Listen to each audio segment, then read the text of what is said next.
सीता माता की यह सीख दुनिया हर स्त्री पुरुष में कोई झगड़ा न होने देगी।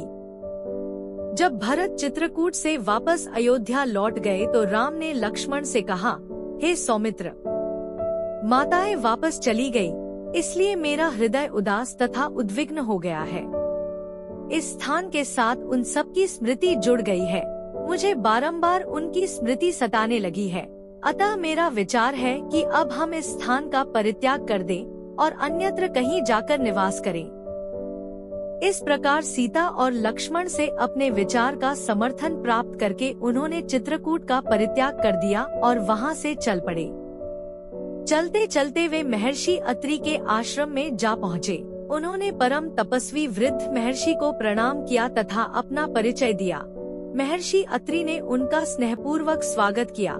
फिर महर्षि अत्रि ने अपनी वृद्धा पत्नी अनुसुया को मिथिलानरेश की राजकुमारी तथा अयोध्या की ज्येष्ठ पुत्रवधू सीता से परिचय करवाया तथा उनका यथोचित सत्कार करने के लिए कहा।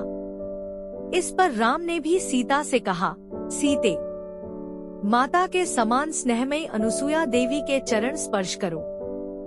सीता ने अनुसुया के चरण स्पर्श किए और उनसे आशीर्वाद प्राप्त किया। अनुसुया बोली, सीता, तुमने राजप्रासाद के ऐश्वर्य का परित्याग कर अपने पति के साथ वन में, जहाँ पर भांति भांति के कष्टों को झेलना पड़ता है, रहने का जो निश्चय किया है वह तुम्हारा महान त्याग है। मैं तुम्हारे त्याग से अत्यंत प्रसन्न हूँ। तुमने तीनों लोकों में नारी के पतिव्रत धर्म की महिमा को महिमा मंडित कर दिया है। हे सुभगे, जो अपने पति के गुण अवगुणों का विचार किए बिना उसे ईश्वर के समान सम्मान देती है और प्रत्येक दुख सुख में उसका अनुसरण करती है, उस स्त्री के चरणों पर स्वर्ग स्वयं न्यौछावर हो जाता है। पति चाहे कितना ही कुरूप, दुष्चरित्र, क्रोधी और निर्धन क्यों न हो, वह पत्नी के लिए सदैव श्रद्धेय है। उसके जैसा कोई दूसरा संबंधी नहीं होता। पति की सच्ची सेवा ही स्वर्ग का मार्ग प्रशस्त करती है। जो स्त्री अपने पति में दुर्गुण देखती है, उस पर अपना वर्चस्व स्थापित करने के लिए उसके साथ नित्य कलह करती है तथा उसकी अवमानना और उसकी आज्ञाओं की अवहेलना करती है, उसे इस लोक में अपयश तो मिलता ही है पर मृत्यु के पश्चात नर्क को भी जाती है। तुम स्वयं समस्त शास्त्रों को जानने वाली हो तथा अपने पति की अनुगामिनी हो, अतः तुम्हें तो किसी प्रकार की शिक्षा देने की आवश्यकता ही नहीं है। तुमने अपने कर्तव्य पालन करके तीनों लोकों में कीर्ति प्राप्त की है। मेरा आशीर्वाद है कि तुम्हारी बुद्धि सदा इसी प्रकार निर्मल बनी रहे। देवी अनुसुया के इन उपदेशों को सुनकर सीता बोली, हे आर्या, आपके उपदेश मेरे लिए अत्यंत महत्वपूर्ण है। मेरी माता और सास ने भी मुझे यही शिक्षा दी है कि पति स्त्री का गुरु, देवता और सर्वस्व होता है। अब आपके द्वारा दी गई शिक्षा को भी मैंने हृदयंगम कर लिया है। मैं आपको विश्वास दिलाती हूँ कि पति का अनुगमन ही मेरे जीवन का एकमात्र लक्ष्य है और मैं कभी इस मार्ग से विचलित नहीं होंगी। सीता के वचनों को सुनकर अनुसुया ने कहा, पुत्री, मैं तुझसे बहुत प्रसन्न हूँ। अपनी इच्छानुसार कोई वर मांग, मैं वनवासिनी अवश्य हूँ, किंतु दैवी शक्ति से किसी भी मानव की मनोकामना पूर्ण करने में समर्थ भी हूँ। सीता बोली, माता, मैं पूर्णतया संतुष्ट हूँ। आपने मुझ पर असीम कृपा की है, यही मेरे लिए यथेष्ट है।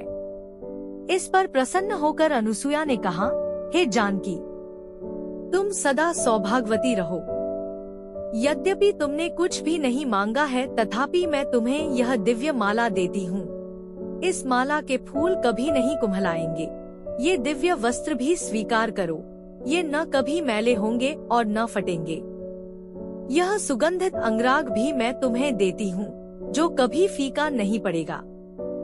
अनुसुया ने तीनों वस्तुएं सीता को देकर उन्हें अपने सम्मुख ही धारण कराया। उनके चरणों में सिर नवाकर सीता रामचंद्र के पास गईं और उन्हें माता अनुसुया के दिए उपहार दिखाए। संध्या को सबने एक साथ बैठकर संध्योपासना की। तत्पश्चात अनुसुया सीता को चंद्र की शुभ्र ज्योत्नायुक्त रात्रि में वन की शोभा दिखाने के लिए ले गई। फिर आध्यात्मिक चर्चाएं हुईं। अंत में सभी ने मुनि के आश्रम में विश्राम किया।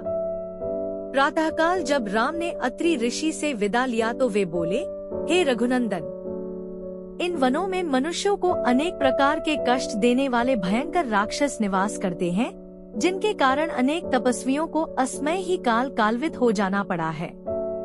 मेरी इच्छा है कि तुम इनका विनाश करके तपस्वियों की रक्षा करो। राम ने महर्षि की आज्ञा को शिरोधार्य किया तथा उपद्रवी राक्षसों को नष्ट करने का वचन दिया। फिर सीता तथा लक्ष्मण के साथ वहां से दंडक वन के लिए प्रस्थान कर गए। उम्मीद करते हैं आपको यह वीडियो अच्छी लगी होगी। धन्यवाद आपका। वीडियो पसंद आई हो तो लाइक और शेयर कर दीजिएगा।